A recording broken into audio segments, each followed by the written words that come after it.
You can also use a square board. I'm using an arch board. I like arch boards. I think they've got a sort of pleasing finish to them. There's an elegance to them, especially when you're just doing a bust, because that halo will fit nicely within that space and the body sits beneath it. So I've got an arch board. You can use a square board, oblong board. You could make a square board and just do the face. You could just say, I'm going to make a little study.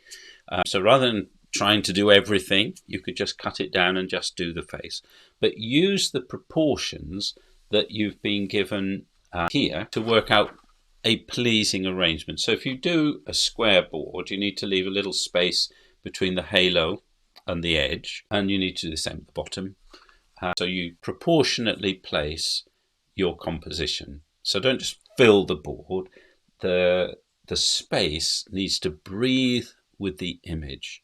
It's like if you have a cup, for example, you've won, I don't know, the FA Cup or something, and you want to display it in a cabinet. You have a plinth, a base for it, and you place it on the plinth. Presents it. It gives it a nobility.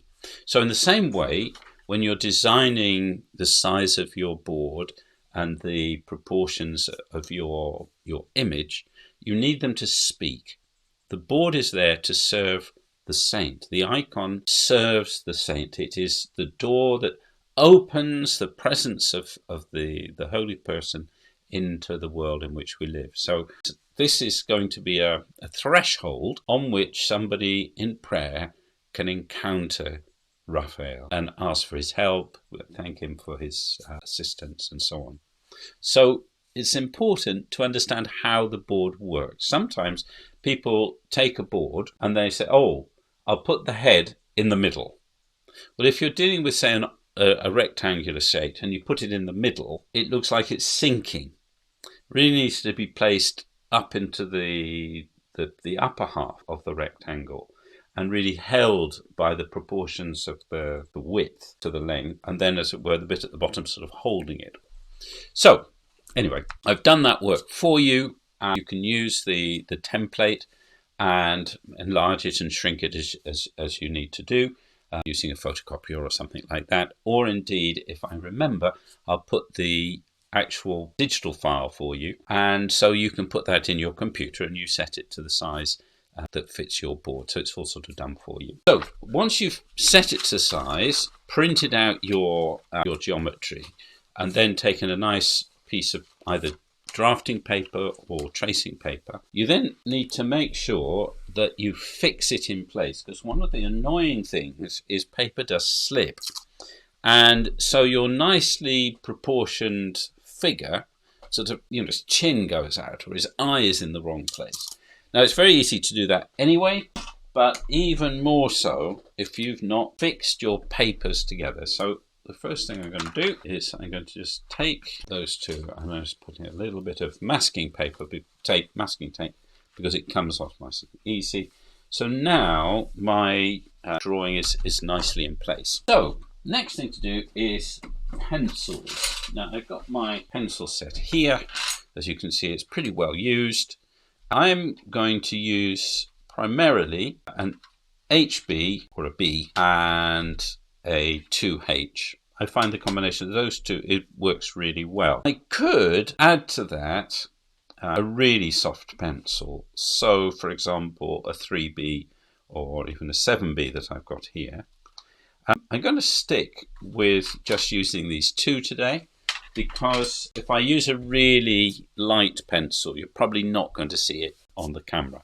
So it's better if I'm using a slightly darker pencil. So having made our preparations, we need to make a good sketch. Now, I don't mean lines, I mean a sketch. Why do I want you to draw a sketch? Why should we? Can't I just draw the lines? If you want to do that, I suggest you just trace it. It'll save you time and energy, and there's nothing wrong with that. Just to do a straight copy, no problem. But there is something about being an iconographer, which is about being creative. We're using our creative, God-given faculties to collaborate, to participate in, to express the relationship that we have with God himself. It's our vocation, it's our calling. Those of you who maybe don't see yourself in quite that light, and it's just something you want to explore, that creative impulse is a God-given impulse. It's an echo of God, who is the creator. So reducing ourselves to a sort of photocopier, I don't think is particularly admirable.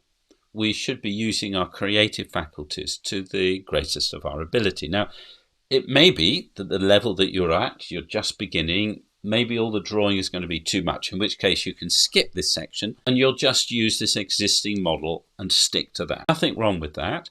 But in terms of the development and the making of an icon, using all our creative faculties, I think, is an important offering to God. So if you fancy trying to draw this, then have a go.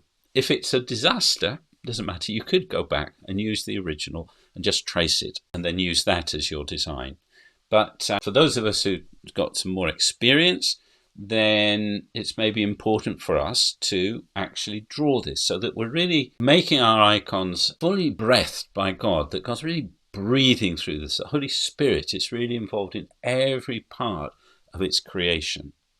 And that becomes, as it were, the sort of added extra, the value added of a real icon, as it were, or a handmade icon, rather than having a beautifully done print, of which many churches are filled. So they work as icons, they give us the image of the saints, they're a place we can pray. But there's a completeness, I think, and a beauty in something that is crafted out of our humanity, and our humanity is made in the image of God, who is the creator.